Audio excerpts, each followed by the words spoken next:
प्रकृति बहुत सुंदर है। इसके हर कोने में हमें जीवन की झलक मिलती है। ये हमें जीवन देती है। इसके बिना हम कुछ भी नहीं हैं। लेकिन कभी कभी प्रकृति अपना पावर दिखाती है। ये हमें अपनी सीमाओं का एहसास कराती है।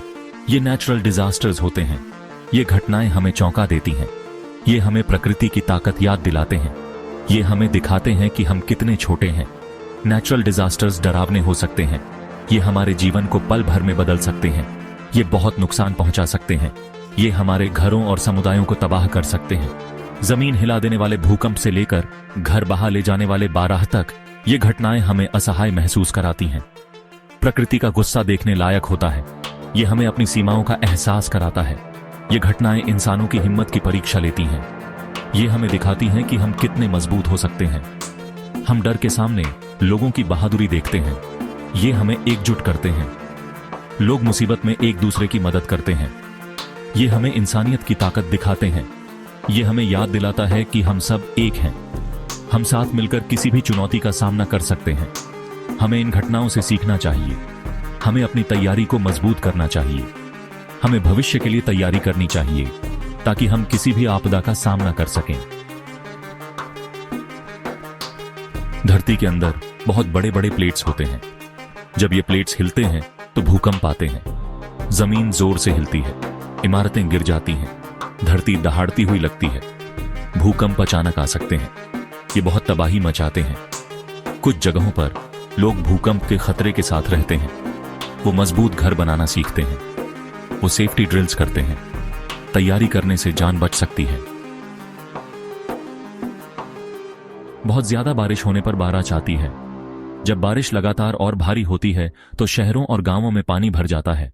सड़कें, ढाकें और गलियां जलमग्न हो जाती हैं, जिससे यातायात और जनजीवन प्रभावित होता है। नदियां उफान पर आ जाती हैं। नदी के किनारे टूट जाते हैं और पानी आसपास के इलाकों में फैल जाता है।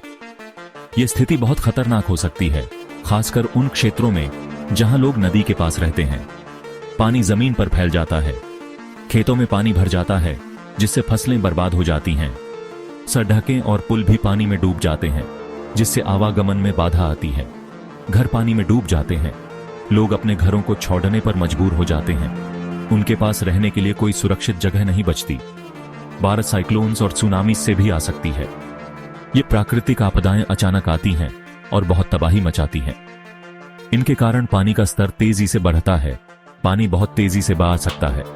अचानक आई बाढ़ से लोग संभल नहीं पाते और उन्हें तुरंत सुरक्षित स्थान पर जाना पड़ता है। लोगों को अपने घर छोड़ने पड़ते हैं। वे अपने सामान और यादों को पीछे छोड़कर सुरक्षित स्थानों की ओर भागते हैं। वो ऊंची जगहों पर शेल्टर ढूंढते हैं। ऊंची जगहें उन्हें बाढ़ के पानी से बचाती हैं और वे वहां कुछ समय के लिए सुरक्षित रहते हैं। बाढ़ से फसलों और प्रॉपर्टी का नुकसान होता है। खेतों में खड़ी फसलें बर्बाद हो जाती हैं और घरों को भी भारी नुकसान पहुंचता है। ये बीमारियां भी फैला सकती है। गंदे पानी से कई तरह की बीमारियां फैलती हैं, जिससे लोगों की सेहत पर बुरा असर पड़ता है। बाढ़ के बाद लोग एक साथ आते हैं। वे एक दूसरे की मदद करते हैं और मिलकर इस आपदा का सामना करते हैं।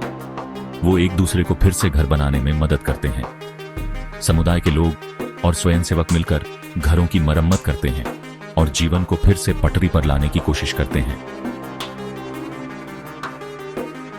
हरिकेन्स और साइक्लोन्स बहुत तेज तूफान होते हैं।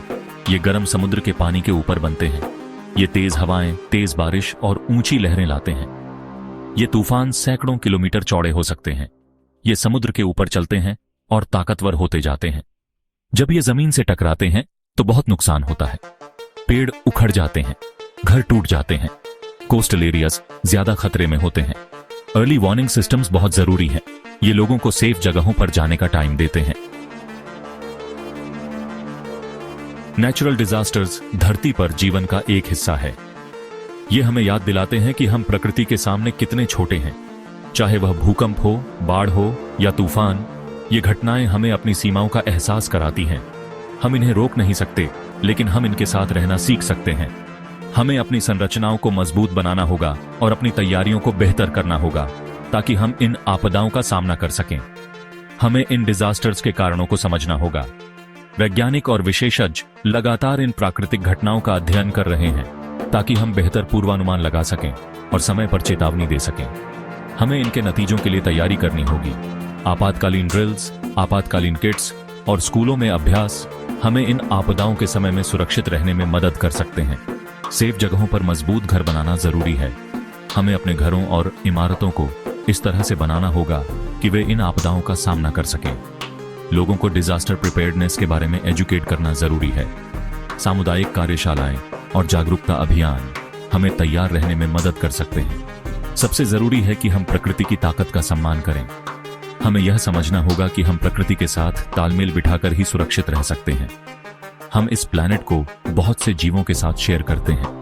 हमें उनके साथ सह अस्तित्व में रहना सीखना होगा। हमें प्रकृति के साथ मिलकर रहना होगा।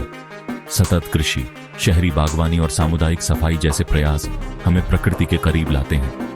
तभी हम प्रकृति के कहर के असर को कम कर सकते हैं। एकजुट होकर और समझदारी से काम लेकर ही हम एक सुरक्षित और स्थिर भविष्य की ओर बढ़ सकते हैं।